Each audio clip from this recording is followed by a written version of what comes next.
The film which we have brought for you today is one of the best films of its time. This film has been given a score of 8. 6 out of 10 on IMDB, which is a very good score. The film begins by showing a girl who is running in the jungle in the morning. Then she climbs a rope. Suddenly, someone calls out to her from behind, "Starling!" She stops. This man with a cap tells her that Jack Crawford has called her to his office. Seeing his cap, we can understand that he is an FBI agent. Now Starling heads towards the office while running. Seeing the people on the way, we can understand that this is a training institute. Now she reaches near Jack's office. There, she is told to wait for Jack Crawford to arrive in his office. Starling goes into his office. There she sees a crime report on the wall, Bill Skin's Fifth, around which there are many scary pictures. Then Crawford arrives. He tells Starling that your instructor said you are very good, but Starling tells him, "Sir, but they haven't given me a grade yet." Crawford tells her that I have a case for you. It is not too difficult, but a little interesting. He tells Starling to sit down. Crawford says, "I saw you at a seminar. You asked me many questions and I gave you an A." Starling laughs and says, "Sir." Now Crawford talks about her education, that you studied psychology and crime, and when you graduate, you will work with me. We interview these psycho criminals. This helps us. Some talk easily, but some don't, and the one we want doesn't want to talk to us, so you handle this. You don't get scared easily, do you? But Starling laughs and says, "Not yet." She asks about that subject. Crawford tells her he's a psychiatrist, Hannibal Lecter. "I don't think he will talk to you, but we will make an attempt. You try to talk to him, but if he doesn't talk, then ask about his sketch, what he's like, what he's sketching." Crawford gives Starling some documents and a special ID and asks her to repeat. But before leaving, Starling asks, "Lecter has been in jail for many years, so what is the need for all this? Do you think he has a connection to Buffalo Bill?" But Crawford tells her to do this work with attention and caution, and tells her not to share any of her personal details, otherwise he might trouble you later. Now Starling reaches that jail. Here she meets Dr. Chilton. He describes Lecter as very bad. The doctor compliments Starling on her beauty. Here the doctor tells Starling that Crawford has used you because Lecter has not seen any girl for the last 8 years. And the doctor tells her the rules: don't touch the glass and don't go too close to him. You have to give him only a soft page, no pen, no pencil, and if he gives you something, don't take it. So by seeing the security here, you can guess what kind of criminals live here. Now the doctor tells Starling that in 1991, Lecter was taken to the hospital due to chest pain. There he was treated properly, and when a nurse came to him, he severed her pulse. But the doctor saved the nurse and fixed her face and saved one eye too. Now both move forward, but Starling tells the doctor to stop because Lecter hates the doctor. Now she moves forward alone. On the way, the other criminals say very vulgar things to her, but she reaches Lecter's cell. Lecter says good morning and asks her to show her ID card. Starling shows it. He asks her to show it more closely. Starling moves a little further.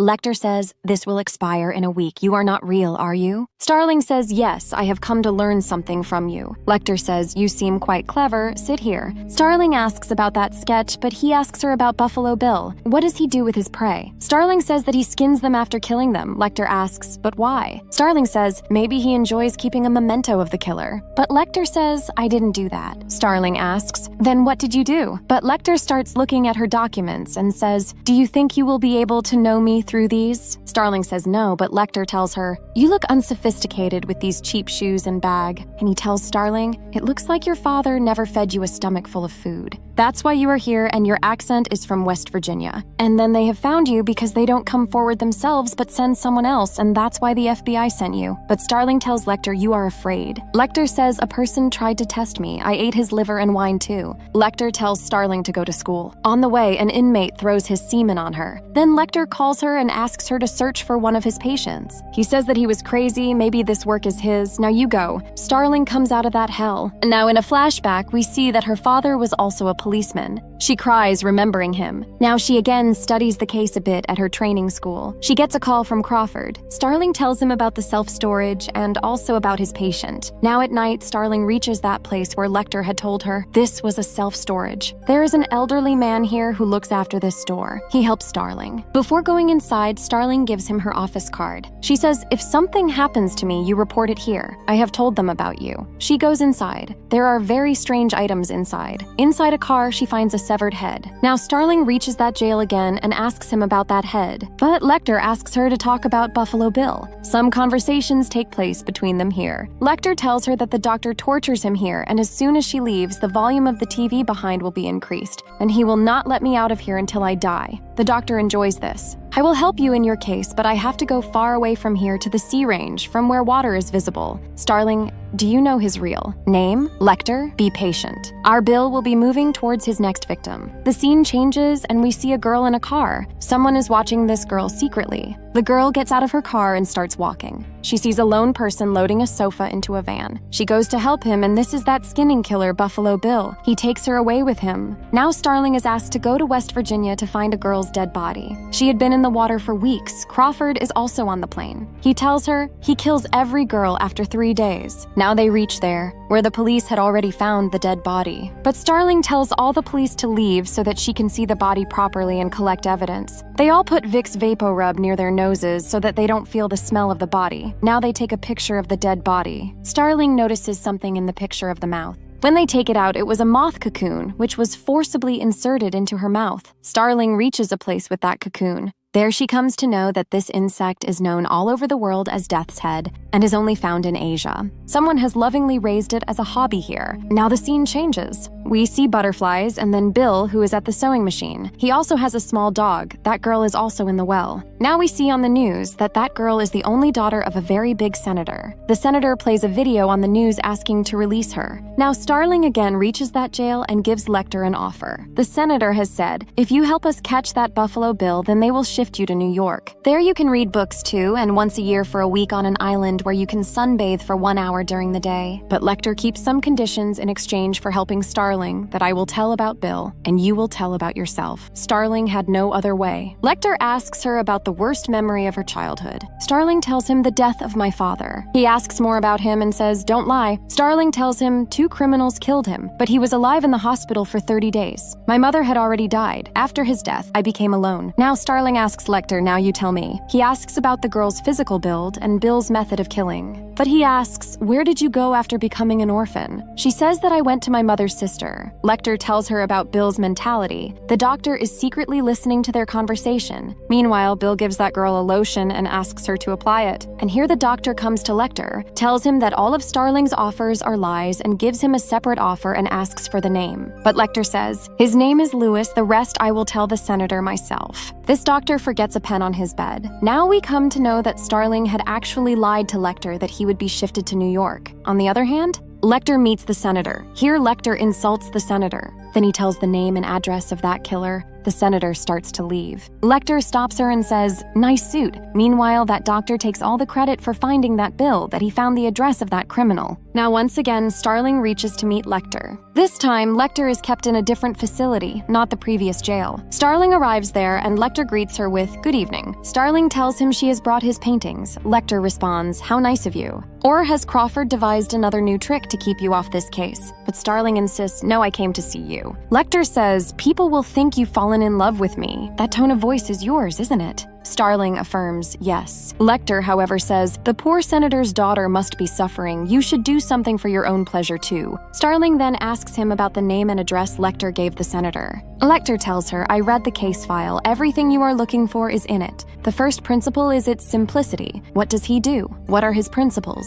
Starling replies, he kills women. But Lecter insists, no, that's just a coincidence. What does he do with them first, and what is the reason? Starling guesses anger, society, or innocence. But Lecter counters, no, he's greedy. How do we fulfill our greed by obtaining what we like? Answer me, Starling. Starling doesn't know the answer. Lecter says, don't you see the greed in people's eyes? Your eyes don't seek what you desire. Lecter asks about her according to his self-interest. But Starling has little time. Lecter says, you must tell me that after you were orphaned, you went to your mother's sister's house. You were only 10 years old then. Starling reveals a secret about an incident where she killed someone, and now hears the screaming of the lambs. Lecter explains that it is now clear, and she thinks if she saves this girl, the screaming will stop. Starling says yes. Just then, Dr. Chilton arrives and begins to escort Starling out. As she leaves, Lecter says, you must tell me when the screaming of the lambs stops. Starling only asks for the criminal's name. Lecter then tells her to take the case file. Starling runs and retrieves it, thinking the name might be in the file.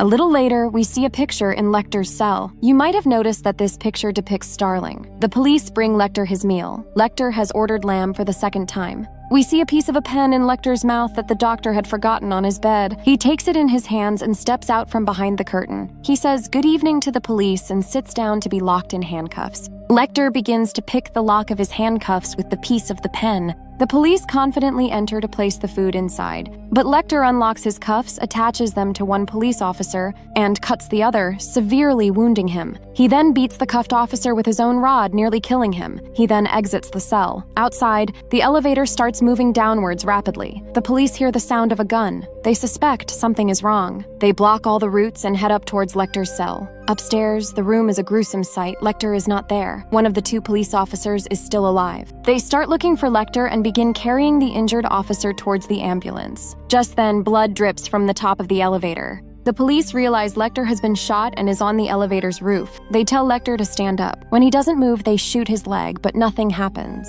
As soon as they open the lower part of the elevator, a dead body hangs out. In the ambulance, we see the officer removing his oxygen mask. It is Lecter. He had peeled off the officer's face skin and put it on his own, successfully deceiving the police. Meanwhile, Starling finds out about all this, but still doesn't know the criminal's name. However, Lecter's words start making sense to her. She realizes from the case file that the first girl he abducted was the last one found, and he had buried her. Starling's friend suggests that she didn't run away, which might be why he buried her. Starling begins to understand Lecter's hints. She heads towards that girl's house. There, Starling meets the girl's father and goes into her bedroom. She finds some pictures and notices a piece of cloth, realizing that the killer is making a dress for himself. This is why he chooses larger women, so he can keep them alive and then remove their skin. She tells all this to Crawford. Crawford informs her that they have found the criminal and are going to catch him. His name is James Gum. Starling says, "I am very close to that place, I can catch him." But Crawford forbids her from going alone and tells her to find the connection the girl had with Gum,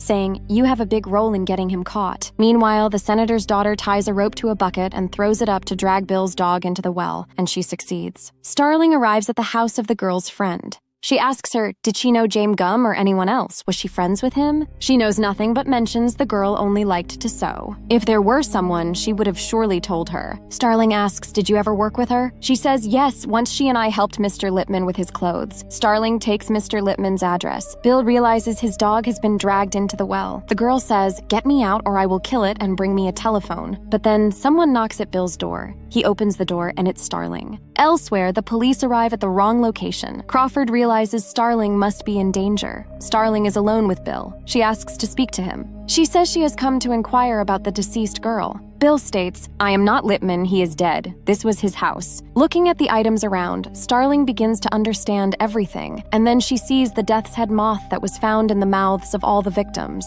Now, she is certain. Bill gives her a number, but Starling asks, can I use your phone? Just then, Bill runs downstairs. Starling cautiously follows with her gun. She finds the girl downstairs as well. She starts looking for him. Suddenly, the lights turn off. Everything is in darkness, but Bill can see Starling with his night vision goggles. Everything is clear to him. He has a gun. He slowly moves closer to her. He tries to touch her. But then, he aims his gun at her, and just as he loads it, Starling turns and fires all the bullets into his chest. As he falls, the wooden structure breaks, ending the darkness. Bill is dead. Starling safely rescues the senator's daughter. A few days later, Starling is a permanent FBI agent. She receives a call. It's Lecter. He asks, have the lambs stopped screaming? Don't try to trace me. I'll hang up first. Take care of yourself and stay away from danger. Starling says, I can't do that, but he responds, all right, I'm going to dinner with an old friend, and hangs up. We then see Dr. Chilton in front of him. This means Lecter is about to take his revenge on him by killing him, and he walks away after him. The film ends here. I felt that everyone in this film was trying to get to Starling. Did Crawford and Lecter also have greed in their hearts or something else? Please subscribe to this channel and don't forget to give your opinion in the comments. See you in the next video. The thriller film The Silence of the Lambs, made in 1991, achieved a spectacular victory at the Academy Awards, Oscars. It is one of only a few films to win all 5 major awards known as the prestigious Big Five: Best Picture, Best Director, Jonathan Demme; Best Actor, Anthony Hopkins; Best Actress, Jodie Foster; Best Adapted Screenplay, Ted Tally. The New York Film Critics Circle also awarded it Best Film, and selected Hopkins and Foster as Best Actor/Actress. The Boston Society of Film Critics honored Jonathan Demme with the Best Director Award. This is a major historical achievement because The Silence of the Lambs is a horror, psycho suspense film, and it remains the only horror film to date to have won the Best Picture Oscar.